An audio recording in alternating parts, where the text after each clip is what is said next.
আসসালামু আলাইকুম। কেমন আছেন সবাই? আল্লাহর রহমতে সবাই সুস্থ আছি, ভালো আছি। টাইটেল দেখে হয়তোবা বুঝে গিয়েছেন যে আজকে আমি একটা ওড়নাতে ব্লক প্রিন্ট করে দেখাবো। ভিডিওটি না টেনে সম্পূর্ণ দেখার অনুরোধ রইল। ব্লক প্রিন্ট করার জন্য আমার কিছু ডাইস লাগবে। এখানে আমি বিভিন্ন সাইজের ডাইস নিয়েছি। এগুলো আমি সবগুলো অনলাইন থেকে কিনেছিলাম। আমি একটু প্রাইস সম্পর্কে আইডিয়া দেই। এইটা হচ্ছে মিনি বুটা, এগুলো 15 টাকা করে। আর এগুলো চিকন পার্লেজ বলে, এগুলো হচ্ছে 30 টাকা করে। আর এটা হচ্ছে শিশু কাঠের একটু চওড়া ডাইস, এটা 150 টাকা করে।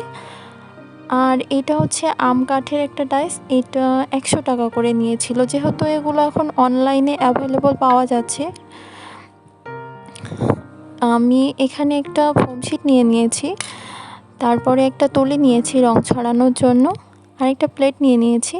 এখানে ট্রে নিলেও হবে, সমতল যে কোনো কিছু নিলেই হয়ে যাবে। ব্লক প্রিন্ট করার আগে অবশ্যই ডাইসগুলোকে পানিতে ভিজিয়ে রাখতে হবে, এতে করে ডাইসের গায়ে ভালোভাবে রংটা বসে। আমি এখানে ডাইসগুলোকে 2-3 মিনিটের মতো ভিজিয়ে রেখেছিলাম। যেহেতু আমার হাতে সময় নেই, আমি এখনই ব্লক প্রিন্ট শুরু করব। ডাইসগুলোকে 2-3 মিনিট ভিজিয়ে রাখার পরে আমি একটা শুকনো কাপড় দিয়ে এগুলোকে ভালোভাবে মুছে নেব। ব্লক প্রিন্ট করার সমস্ত উপকরণ আপনারা যে কোনো লেজের দোকানে বা রঙের দোকানে আপনারা পেয়ে যাবেন, যেহেতু এগুলো এখন সব জায়গাতেই অ্যাভেলেবল।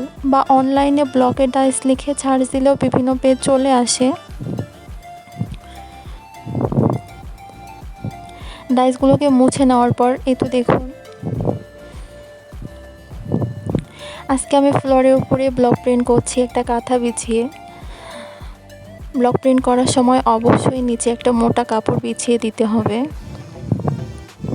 রং ছড়ানোর জন্য আমি এখানে ফোম শিট নিয়েছি, আর নিয়েছি একটা তুলি। ফোম শিটের পরিবর্তে আপনারা চাইলে পাতলা কম্বলও ব্যবহার করতে পারেন, সেক্ষেত্রে 2-3টা ভাঁজ দিয়ে নিতে হবে। এটা হচ্ছে আমার রেডি কালার, এগুলো 25 টাকা করে নিয়েছিল আমার কাছে।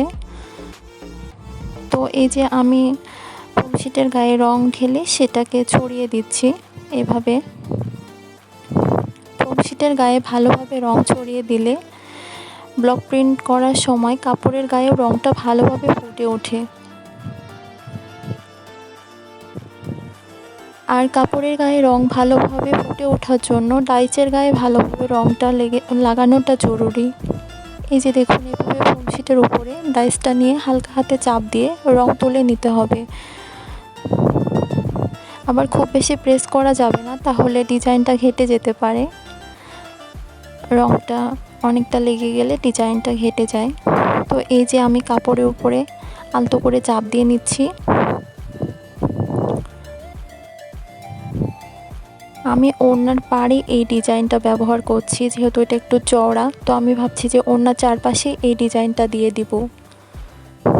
কথা বলতে বলতে আমার অনেকটা কাজ এগিয়ে গিয়েছে। ভিডিওটা বড় করতে চাইছি না, তাই এত বিশ্লেষণ করে দেখাচ্ছি না। হয়তো ভিডিওতে ফোকাস করতে পারছি না, কিন্তু বাস্তবে আসলে সাদার উপরে গোলাপি কালারটা খুবই সুন্দর দেখাচ্ছে। এইটা হচ্ছে একটা সুতি ভয়েল কাপড়, আমি ওড়না বানানোর জন্য মূলত নিয়েছিলাম। যেহেতু এখন গরম পড়ে গিয়েছে, তো মোটা সুতি ওড়নাগুলো পরে আসলে আরামদায়ক হয় না সেগুলো। আর পাতলা ওড়নাগুলো গরমের জন্য খুবই আরামদায়ক। আর নিজের মনের মতো করে বানাতে পারলে তাহলে তো কোনো কথাই নেই। অনেকের মনে প্রশ্ন থাকে যে ব্লক প্রিন্ট করার পরে রংটা উঠে যায় কি না ধোয়ার পরে। আমি বলবো যে একদমই ওঠে না, যেহেতু আমি নিজেই কয়েকটা ড্রেস ইউজ করেছি এভাবে। তো রংটা আসলেই উঠে যায় না। আজকে ফ্লোরে ব্লক প্রিন্ট করছি, তার জন্য আসলে কাজ আগাচ্ছে না। তো আমার একটা পার হয়ে গিয়েছে এক পাশে, এবার আমি অপর পাশে ওভাবে করে নেব। কোনো কারণে আমার পুরো ভিডিওটা হয়নি, আমি করেছিলাম কিন্তু কী যে হয়ে গেছে। এখন আমি আসলে ওনার মাঝখানে চলে এসেছি, চারপাশের পার কমপ্লিট হয়ে গিয়েছে। ঠিক একইভাবেই চারপাশে দিয়েছি আমি। এবার এই মিনি বুটাটা দিয়ে আমি মাঝের অংশটা কমপ্লিট করে নিব। এই তো ঠিক এভাবে বাস্তবে আসলে রঙটা অনেক বেশি গাঢ় দেখাচ্ছে, কিন্তু ভিডিওতে আমারই ভালো লাগছে না। এই তো ব্লক প্রিন্ট করার পর সম্পূর্ণ ওড়নাটা। আপনাদের কাছে কেমন লেগেছে অবশ্যই কমেন্ট করে জানাবেন। আর যদি কোনো প্রশ্ন থেকে থাকে অবশ্যই আমাকে প্রশ্ন করবেন, ইনশাল্লাহ আমি উত্তর দেওয়ার চেষ্টা করব। সবাই ভালো থাকবেন, সুস্থ থাকবেন, আমার চ্যানেলটি সাবস্ক্রাইব করবেন। আসসালামু আলাইকুম।